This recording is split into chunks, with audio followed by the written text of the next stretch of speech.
Daisy here with another layout for Shimmerz Paints design team.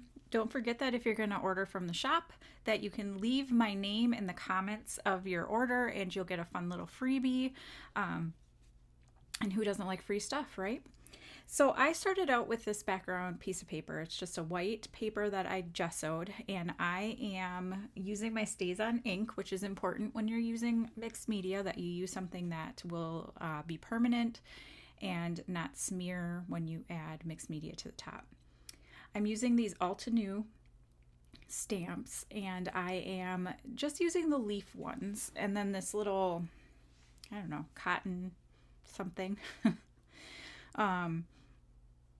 little hanging thing that I'm going to stamp around in a couple of places here, just adding some clusters. I have these cut files that I don't recall where they're from, but they're layered flowers.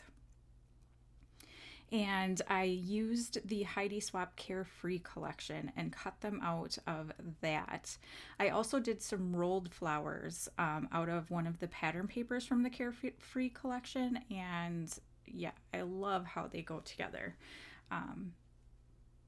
This is just one of the solid papers that come out of the project pad. And I also, so you see that paper that I have in the background, that's the one that I use to color match my paints to. And so I'm going to be using, I think, 4 different paints today. But I'm just working out where I want my stamps to go. They're not really the main focus or anything. A lot of them get covered up, but I just thought it'd be fun to have a little extra in the background. So I am using the 3 colors that I just showed you here: dandelion, piggy pink, pink champagne is the pink, and lapis dance is that kind of blue teal one. And then the other one, the green one that I use here, is called Keep Palm. And I'm just adding the water to these because there's 2 creamies and 1 excuse me, 1 inklings, and these ones come dry and you have to add your own liquid to it. You have to be careful, don't add too much liquid to it, because then you have to wait a little bit for the pigment to get where you want it. So if you water it down too much, obviously it'll be too watered down. So just think about that. My dog is sneezing. But anyhow, just using my drying tool here to make sure that I am drying in between layers, because I do not necessarily want these colors to run together. They do reactivate when you get them wet again, so they do run a little bit together, but I didn't want them to be a big muddy mess. So I dry in between each layer. And this one, the dandelion, I love this color so much, but it is very bright, so I do try to water this one down just a little bit more. I'm using a really big brush and just kind of, I don't know, dabbing it around. I'm sure there's some official like watercolor term for what I'm doing, but I'm not an official watercolorer. I really have a lot of fun doing these backgrounds though. I actually make a lot of backgrounds that nobody ever sees because they don't turn out the way I wanted them to. So yeah, don't think that every time I do this, it's always a winner, because it's not even close, but I love how this one turns out. So just drying again, trying to dry in between. And this is where I'm going to use the green. So I didn't want it to splatter onto my layout, and I didn't want those little, if you spray too close, you can get kind of the extra spray, and I didn't want that to happen. So I was very careful to block when I sprayed to make sure that it didn't go onto the layout. And then I added water to it just to make it a little bit, just a little less pigmented. I wanted it to be a little bit lighter. And then I'm kind of mixing together these two colors. The blue is fantastic. Well, it's kind of a teal or a blue-green, but I think the colors mixed together are perfect. They match the collection perfectly. So I thought it would be fun to kind of mix them together. I do use some of them by themselves, but yeah. I didn't dry in between those two because I was fine with them running together. And now I'm just using a smaller paintbrush and doing splatters of the darker color. And then I'm going to dry that before I do any other splatters, because then they kind of go together and mix. And a lot of times, you know, some of the colors don't mix nicely together. Like I feel like the blue and the pink might be okay, but I think the green and the blue and the pink and the yellow all together would be a brown, probably. Yeah. Anyway, I am going to do splatters of the pink here. And of course, I didn't do a good enough job of washing off my brush, so I get some blue in there.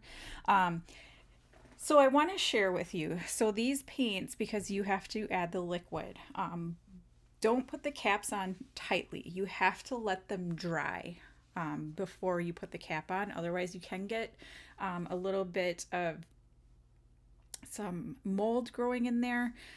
If that does happen, it's not the end of the world. All I do is I take a wet paper towel or a baby wipe and just wipe it off, and then use it. So if you know, are in a hurry and just want to put the top on, I usually stick them up on top of a shelf and let them dry completely before I put the lids back on them. Now I'm just kind of putting my flowers together here and just using some liquid glue, adhering them in the center. And I love how these layer together. I think they look so nice. And then I'm going to pull out the Shimmerz, and this is called Goldilocks, and this turns out to be the best thing I've ever done. So I was afraid it was going to ruin it, but I'm like, ugh, I'm just going to go for it and spray this directly onto the flower. Okay, spraying it all over. Now with the Shimmerz, it doesn't have pigment, it just has the shimmers in it. And then I'm like, okay, I gotta dry these because I went a little overboard. Watch how the petals curl. Oh, the one time that curling paper when it's wet turns out beautifully right here. So I highly recommend, 10 out of 10 for that technique. I did spray them quite a bit, so I am making sure that they are dry, and you can't really see there, but they are super shimmery. So now I'm taking some of the rolled flowers and putting them in the centers. That was kind of my plan to begin with. And then I am trying to figure out how I want to layer the rest of these. I did struggle a little bit with this, like where to put things on this layout. It was, I don't know, it seemed like a bizarre design for me. Not bizarre. It's different than what I usually do. And so I was really kind of like, oh, well, how am I gonna do clusters on here? Like, I don't know what I'm gonna do with this stuff. So it all works out in the end, but it did take a little bit of a journey to get there. So I'm just trying to work out here where I would want the flowers. And of course, you know, you gotta move them about 1,000,000 times. And they're probably going to end up in the same place. And here, I'm sorry, I lost some video, but I am using these Maggie Home thickers, and they're just a gold, beautiful color. And this beautiful picture of my youngest daughter when she was a baby. And so my title is going to be That's Sweet. I added that little butterfly up there, a little bow below her photo, and just some little leaf pieces just around to kind of spread the gold around. I thought it would work really well since I did the Goldilocks on the flowers to add gold to my layout. So just putting my photo down on a white background to make it stand out a little bit more. And of course I used a wonky cut of paper, so it was fun getting that straight. And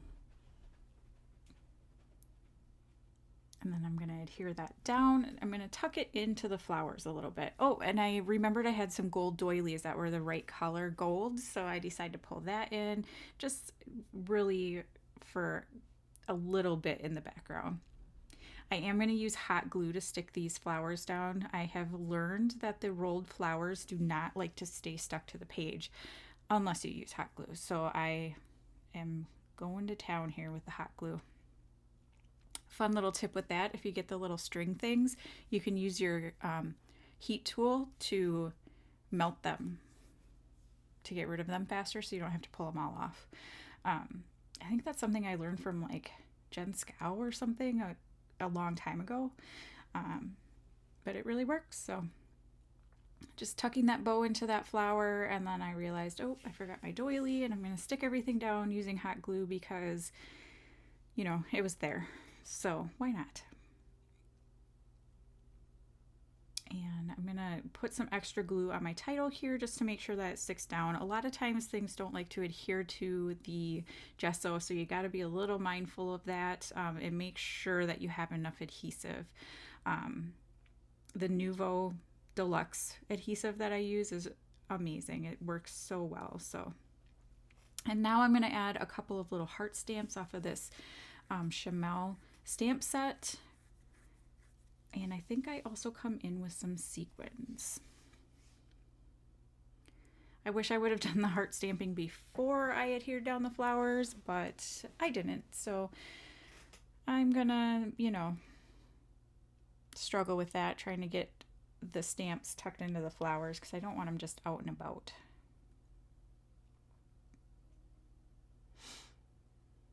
But I really like how this turned out. It's different for me. I love the background. It turned out exactly how I wanted it to. Super happy with that. And yeah, these colors worked so well. And then that whole technique with the flower curling, I mean, come on. So excited about that. I'm just going to add some more sprinkles of the Goldilocks around just for that gold shimmer. I do get a little bit on the picture, but I just wipe it off and it's fine. Because again, it's just the shimmer, no pigment, so it was okay. And I think I'm just going to finish it off with some sequins, and then that will be I also outline the outside of the page, I'm pretty sure, with just a black pen. But again, don't forget that you can add my name for a fun little freebie with your next order. I hope you enjoyed this video. There will be a blog post with it as well with links to the products that I used. So check that out, and I will see you again next time. Thanks for watching. Bye.